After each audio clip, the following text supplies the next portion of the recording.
So we have 3 hives, and just by looking at them, can you tell the difference?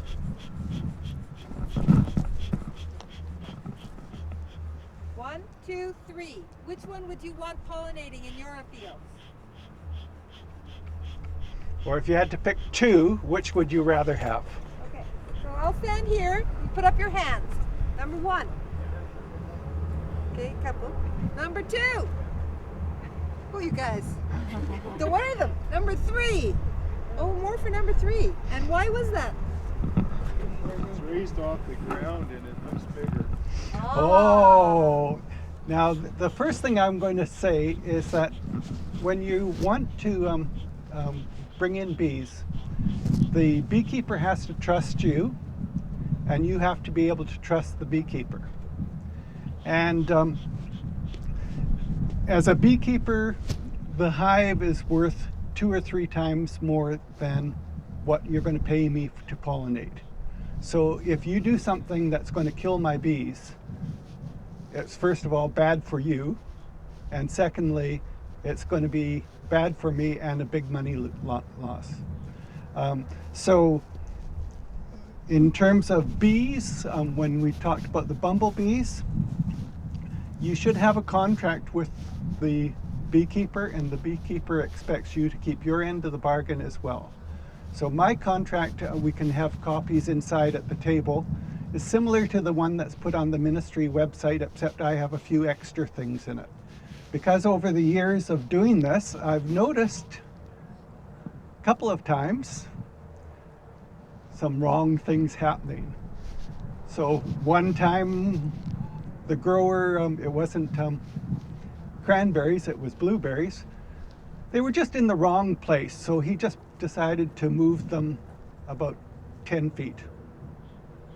And what happens when a bee comes out, the first time I put her in the field, the foragers come out, they take a circle around the hive, they look up, even on a day like today, they'll memorize where all the stars are, and then they focus back on coming back there.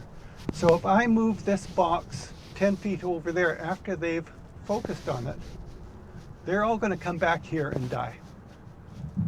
So you can't move the hives once you've set them in place. Bears are a problem in some fields, so if there are bears there, you need to be able to tell me to set up bear fences when I put them down. Otherwise, it'll look like a drunk has gone through the hive in no time at all.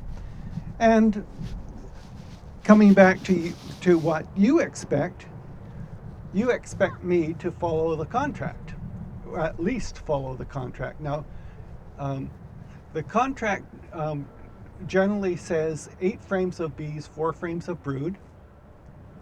And coming out of blueberries, that should be no problem, because going into blueberries, there's going to be 8 frames of bees at least, and 4 frames of brood at least. On each frame, there's about 5,000 cells, so you're looking at 40,000 bees. Bumblebees actually work really well with honeybees.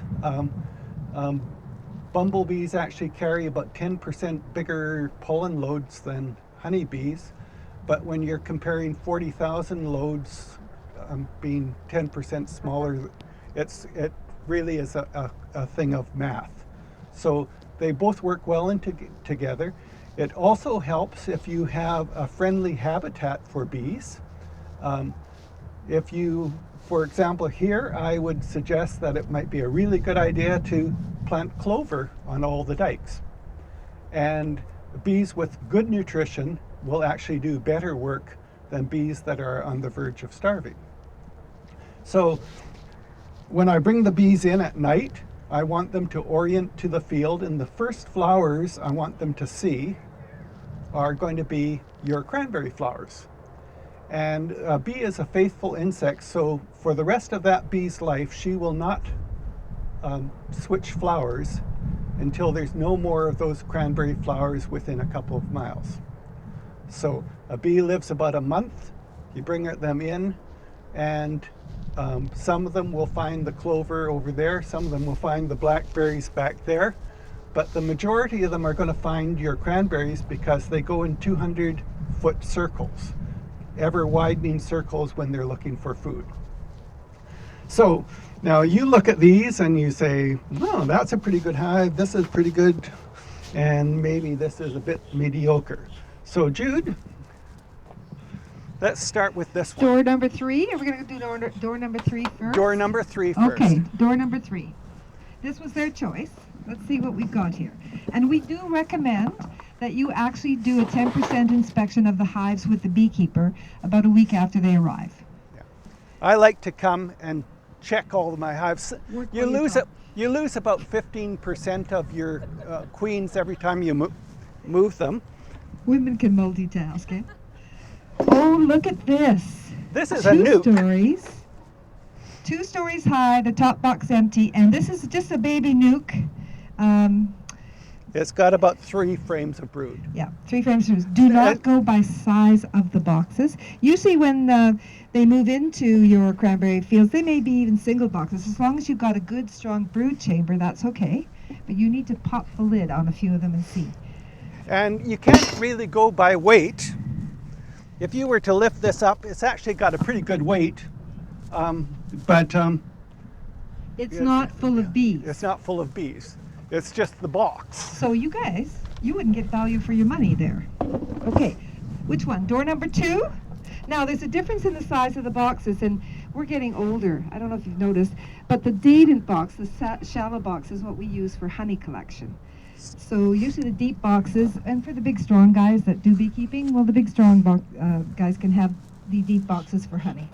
Okay, so what's in door number 2? So just to give you an idea, the deep frames are usually used for brood, and they're about 9.5 inches deep, and the shallow frames, or we call them datents, are 6 5/8.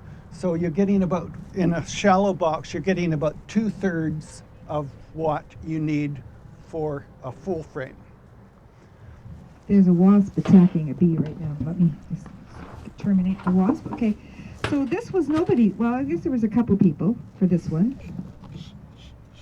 And you know, you can inspect your hives with the beekeeper. Don't do it on your own. Yeah. In here we've got a pollen patty. We keep pollen patties on our bees all year long now, particularly when they go into cranberries, because it's not highly nutritious pollen. So we're going to take a couple frames out, are we? Mm-hmm. Okay.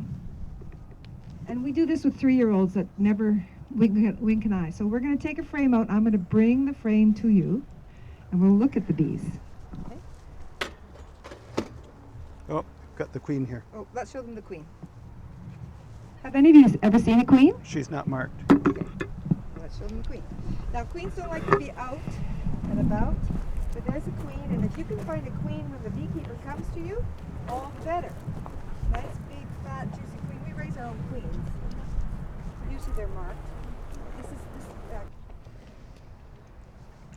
And so you'll notice there was brood on that frame. And you'll notice there was brood on that frame, so there's brood in 2 boxes. Which is good and healthy, because they're going to be bees that are going to be worker bees. And you've got a full 10 frames of bees there. They're kind of cold, so they're down below. Okay? So you know you got a reasonable colony to pollinate your hives. Or pollinate your cranberries. Can you explain why the brood, what the brood is, and why it's necessary? Oh, sure. So, Good question.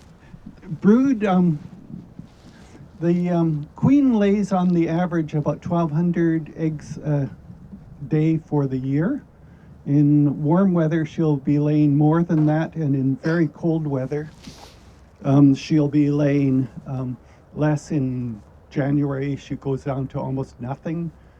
February, she just starts with a few hundred a day. But every egg she lays, if it's a girl egg, is going to become a forager 21 days later. So if I bring in, say, 10 frames of brood, That's going to be 50,000 extra bees in 20 days. And so you're going to be happy. The bees that are there will last about 6 weeks, so they'll probably last, the adults that are already out will last for the full of the pollination contract. And you'll get an extra 100,000 bees during that time, which is going to make us all happy because they're going to be actually bringing in a lot of honey too.